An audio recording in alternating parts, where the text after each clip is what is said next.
Hi, my name is Mallory and welcome back to another video. So if you've watched my last few videos, you might notice a bit of a change of scenery. So normally I'm filming in my bedroom, but today I'm here in front of my bookshelves because I want to do a bookshelf tour. And these are some of my personal favorite videos to watch because I love seeing people's book collections and what they like to own. And so I'm gonna do that for myself today. Clearly we're not gonna pull out every single book that I own because that would take up way too much time, but we're just gonna go shelf by shelf and I'll at least mention every book that I own, maybe pull a couple out and talk about them. So first we're gonna start with this shelf that was directly behind me, and this shelf is all fantasy. However, I do wanna start with these things that are on top real quick. It won't take that long. So these are book tins, and these are some of my favorite like bookish items that I own because they're Alcrate exclusive edition like book tins, all inspired by the Shades of Magic series. And if you watch my video of me talking about my favorite books of all time, you would know that the Shades of Magic trilogy is one of my favorite series of all time. And so I was really excited to be a part of this collection, and so I just keep them up here, and they hold, I think, all just bookmarks. And then I have this, sorry, it's a little dusty, but I have what was once the box for a box set from a poetry collection that I bought, and it just contains these book sleeves that I don't use as frequently as I should because I forget that they exist. And then this last thing up here in the corner is just a little pouch that holds a bunch of chargers and cables and such. So like I mentioned earlier, this entire bookshelf is all fantasy, sci-fi, pretty much that genre. And for the most part, I organize my books by both the genre and then by author's last name. However, this first shelf as well as the next two are shelves dedicated to one specific author for each shelf because I just own a lot of books from that author and I just figured it was easier that way. And as you can probably tell, this first shelf up here is my Rick Riordan shelf.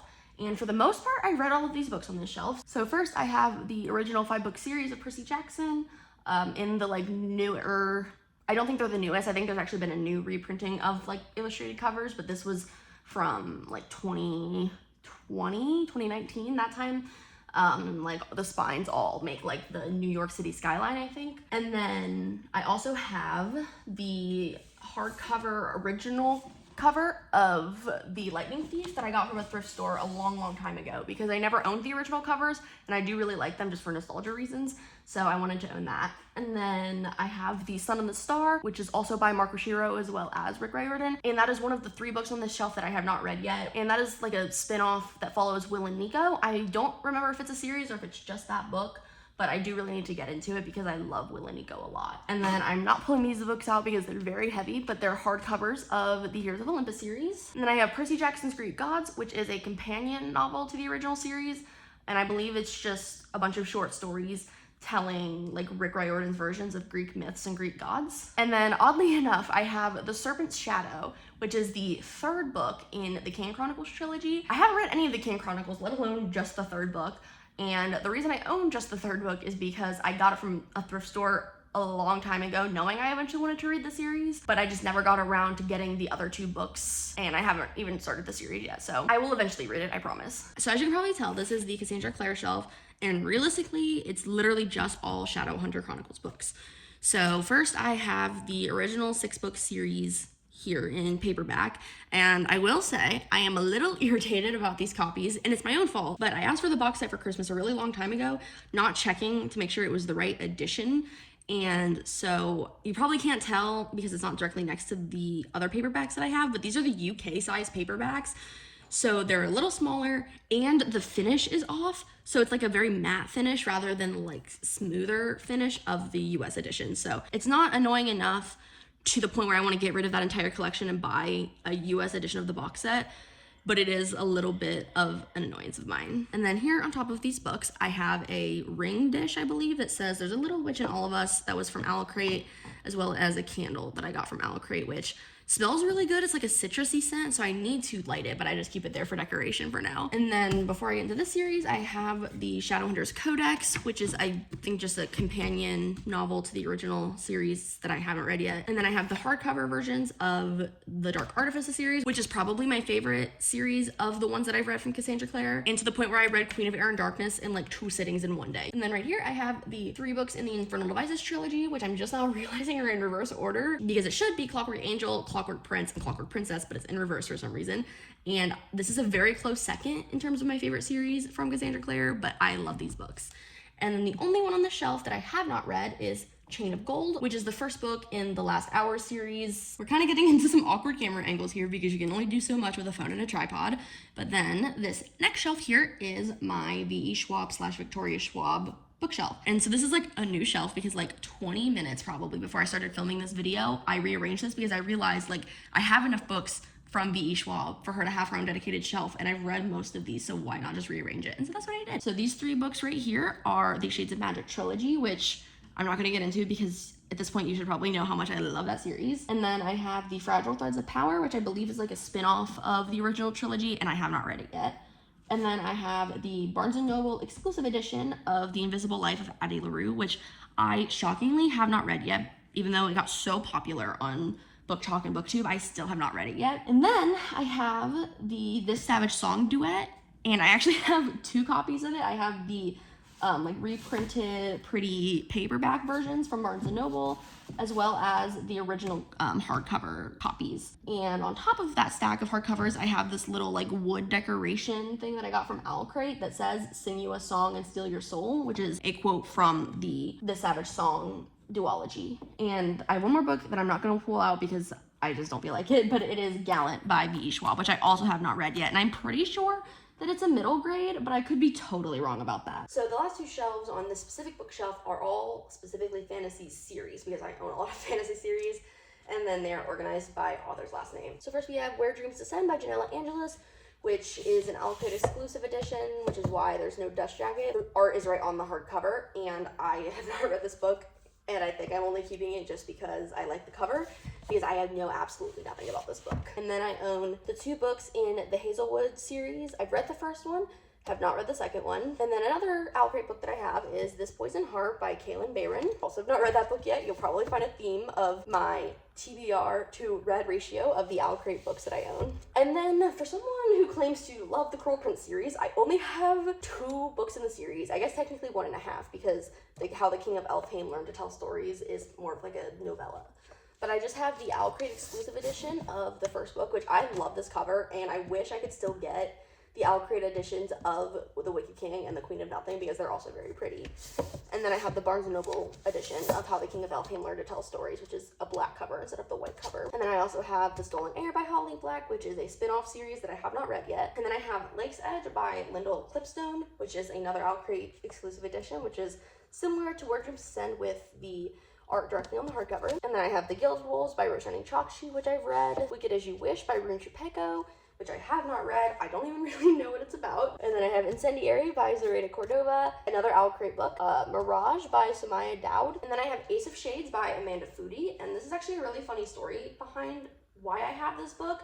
I have like the worst luck in the world. Like I never win giveaways or lotteries or even scratch offs. Like I never even win like $2 on a scratch off.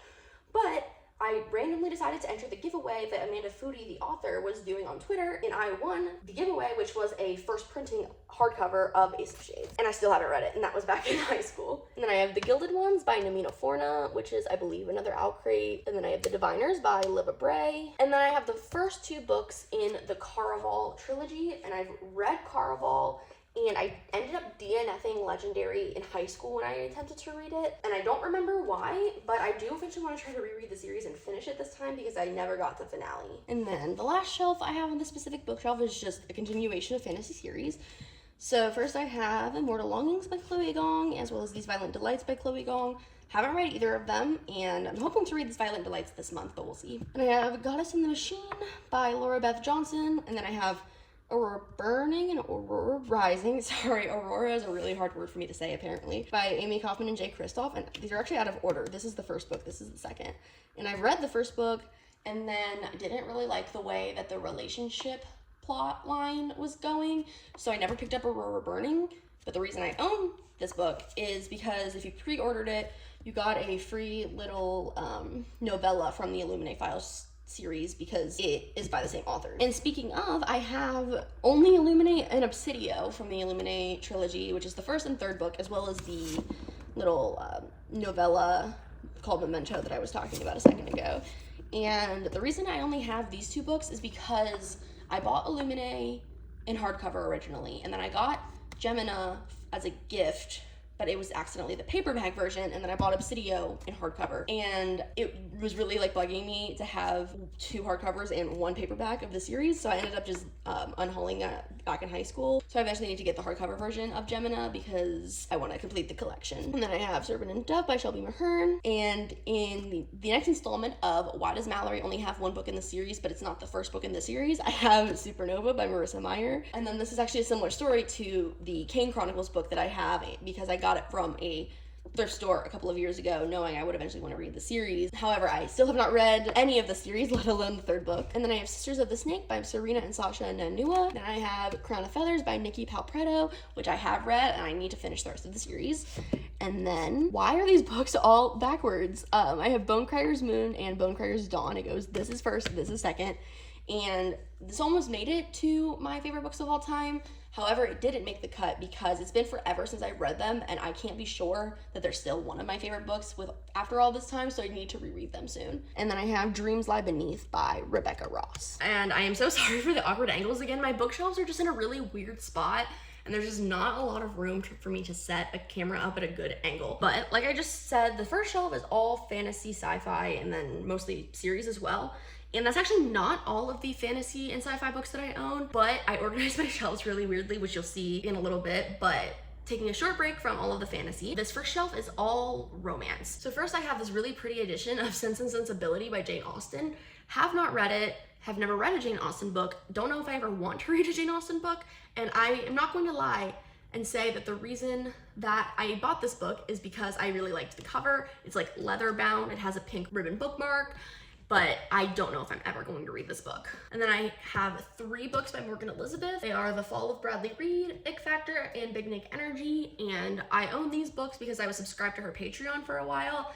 And as part of that tier that I was on, she would send you a signed copy of her book whenever it got released. So that is why I have those. And then I have 2 Emily Henry books. I have Book Lovers, which I have not read, and then Beach Read, which I have read and loved if you watch my favorite books of all time video. And then another middle of the series book that I have Take a Hint, Danny Brown by Talia Hibbert, which I have read, and these are more interconnected standalone, so that's why I feel like it's not as odd for me to only have 1 book in the series, but I do love that book a lot. And then I have Butcher and Blackbird by Bryn Weaver, and I have that because my sister was getting rid of a ton of her books before she moved out of our parents' house into her college apartment, and that's just one of the books that I wanted to steal from her. Then I have 7 Days in June by Tia Williams, and then that's where it kind of cuts off a little bit. Like the rest of these, for the most part, are still romances, except Heartstopper On, they're all LGBTQ plus romances. And looking at it now, I'm a little embarrassed to say that these are the only LGBTQ plus romance books that I own, but I just don't buy books anymore. And most of the romance books that I read nowadays is on Kindle Unlimited anyway, and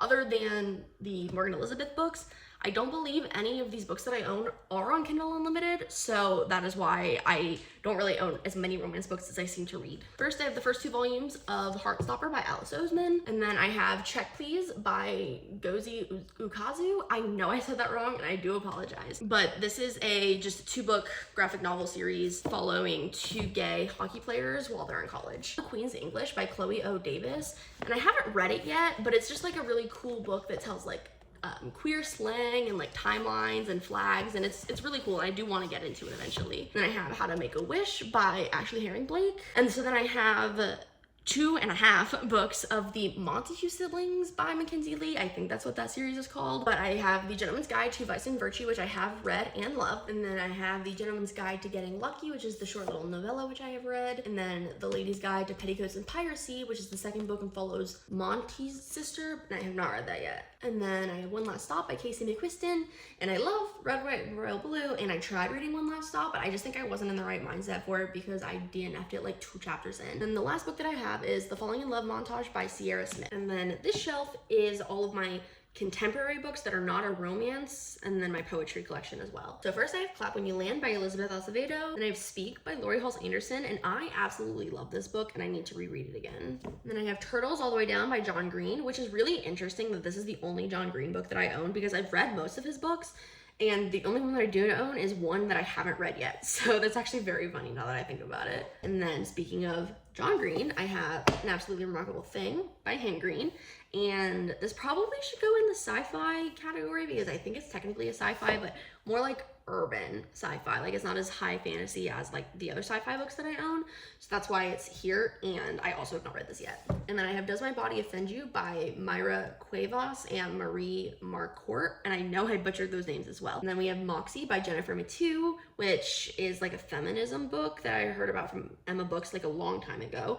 And once again, have not read this book. And then you'll see here are my two Minnie McGinnis books, The Female of the Species and Heroine. And I mentioned both of these in my favorite books of all time video because I love these books a lot. And then I have This Is Where It Ends by Marieke Nijkamp. And I read this book freshman year of high school, and I think it genuinely changed the trajectory of my life. Whether it was for good or for bad, I don't know, but I adore this book. And then I have Little Fires Everywhere by Celeste Ng, The Astonishing Color of After by Emily X.R. Pan, and The Seven Husbands of Evelyn Hugo by Taylor Jenkins Reid, which embarrassingly enough, I still have not read yet. And then before we get into my poetry collection, I have a couple of little trinkets. This is just, I think, supposed to be a water bottle that I got from Owl Crate. It says Summer Was a Book of Hope, but I don't use it as a water bottle. I just keep it here for decoration. And then this is a book stamp that my mom got me for Christmas or Easter or like a holiday or something, and I still have not really used it because I know taking all of these books down and stamping them will take so much time, and so I just keep putting it off. And then for the most part, my poetry collection all comes from the same author, except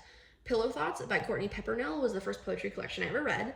And then all of these are by Amanda Lovelace, so there are two different series. So the first series, and I forget the name of the series, but it's Unlock Your Storybook Heart, Shine Your Icy Crown, and Break Your Glass Slippers. And then her first series is The Mermaid's Voice Returns in this one, The Witch Doesn't Burn in this one, and The Princess Saves Herself in this one. And I think those are also in reverse order, but I've read all of these books and absolutely adore them. This kind of poetry style is kind of my favorite. And no offense to like early 1800s, 1900s poets, but that is just like not my favorite type of poetry. I love more modern poetry like this, and I love these books. This shelf is kind of a miscellaneous catch-all for the most part, but it's like my mystery, thriller, horror, as well as a stack of like nonfiction self-help books. So first I have Influence by Sarah Shepard and Lilia Buckingham, A Good Girl's Guide to Murder by Holly Jackson, and The Remembrance of Rachel Price by Holly Jackson, which I stole from my sister as well. Well, stole isn't the right word, she was also giving this one away when she moved. And then I have Truly Devious by Maureen Johnson, Horrid by Katrina Leno, which is the only horror book on this shelf, I believe. And I'm probably gonna get rid of it soon because horror is just not my favorite genre. I've tried and I just don't enjoy it. And then Stalking Jack the Ripper by Carrie Maniscalco, and The Project by Courtney Summers, which I'm surprised I haven't read yet because I love one of Courtney Summers' other books, Sadie, and please read that if you haven't because it's really, really good. And actually, looking at it now, I have not read any of these books, which might not shock you if you know anything about me, and that's that I don't read much outside of fantasy, sci-fi, and romance, and these are all like mysteries or thrillers, so I want to read most of these eventually, which is why they're on my shelf. And then I do have a short stack of little like novelty, nonfiction, self-help type of books. So first is How to Keep House While Drowning by Casey Davis, I'd Rather Be Reading by Anne Bogle. We're gonna pull this out real quick because it's a little embarrassing. Be More Taylor. I don't even know who it's by because I don't think there's an author on this book. It was a gift from my mom, like as a gag gift, I think, for Christmas, and it's just like a short little book of like life advice based on Taylor Swift songs and lyrics. And then I have How to Be Fine by Jolenta Greenberg and Kristen Meinzer, Plan and Organize Your Life by Beatrice. I'm not even gonna attempt to pronounce her last name because I know she's Lithuanian and I know I will completely butcher it, so we're not even going to attempt it. And Feel Good Productivity by Ali Abdal. And now is where we get back into fantasy, because like I said, I have too many fantasy books. So this first shelf is more of the fantasy series that couldn't fit on the other bookshelves. And so again, because I'm weird, I have only the first and third books in the Simon Snow trilogy by Rainbow Rowell. And this is a really petty reason for me to have gotten rid of the second book that I did own at one point, but it was because I got it from Book of the Month. And as you might know, Book of the Month books are a little taller than normal books, and because it didn't match the rest of my series, I got rid of it because it was really bothering me. But I have the first book, Carry On, and the third book, Anyway the Wind Blows. And I want to rant for a second because why did they not follow the pattern of book titles? Because the first book is called Carry On, the second book is called Wayward Son, the third book easily could have been called There'll Be Peace When You're Done, but instead she switches it up to a different song and calls it Anyway the Wind Blows. And I am like unproportionately upset about this, probably as a Supernatural fan who loves Carry On Wayward Son. That's just kind of a dumb pet peeve of mine, but I think about it every time I see these books. And I have read this whole series, even if I only own 2 of them. And then once again, these books are out of order because I apparently don't know the order of my series. But I have the Scythe trilogy by Neil Shusterman, which I feel like I've talked in depth at this point on my channel. And then I have Witches Steeped in Gold by C.N. and Smart, which is, I believe, also Owlcrate. And then I have the Barnes & Noble exclusive edition of Ember and the Ashes by Sapateer. I think this is a signed edition. I've read this book. I have not finished with the rest of the series, but I eventually want to. And then I have Can't Spell Treason Without Tea by Rebecca Thorne, which is like a cozy fantasy series. And then I have both books in the Fable duet, Fable and Namesake by Adrienne Young, which I also got from my sister. And then I have Girls with Sharp Sticks by Suzanne Young, and I know this is a series, and I know I don't want to read the rest of the series because I know that the next book does not follow the same characters, and I have no interest in reading any other characters besides the ones that were in that first book, so I might even just get rid of Girls with Sharp Sticks at some point because I don't even really have much of an interest in rereading it. And finally, we've made it to my last shelf, which is all of my fantasy standalones. And so none of these, as far as I know, will have a sequel coming anytime soon because most of these are fairly old anyway. We have Lore by Alexandra Bracken, The Ones We're Meant to Find by Joe Hay, A Lesson in Vengeance by Victoria Lee, The Kingdom of Back by Marie Lu, The Night Circus by Erin Morgenstern, which is one of the 2 books on the shelf that I have read, Among the Beasts and Briars by Ashley Poston, which is a very pretty Owlcrate exclusive edition of that cover, The Darkest Outsiders by Elliot Schrafer. Don't think I said that right, but it's fine. Jadefire Gold by June C.L. Tan. The Cemetery Boys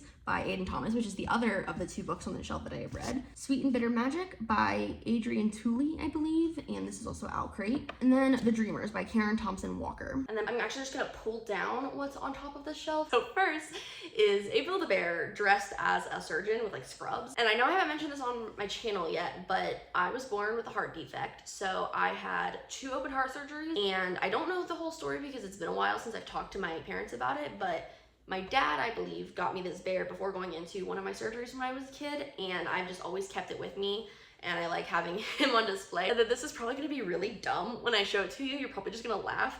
But it's this little dog. So I'm about to like cry just thinking about it, but it's this little, actually like really disgustingly dirty, like not even stuffed dog. He's filled with little beans.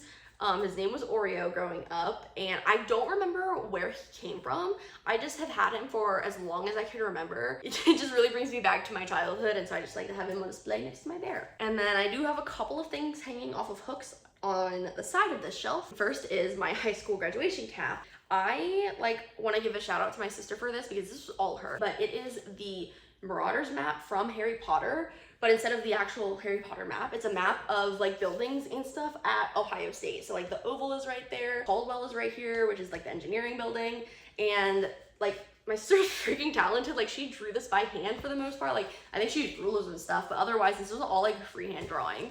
So I just keep that hung up because I really, really like it. And then the second thing that I have hanging up here, which you might have actually heard banging on the side of my bookshelves as I was moving around, and so if that is the case, I do apologize.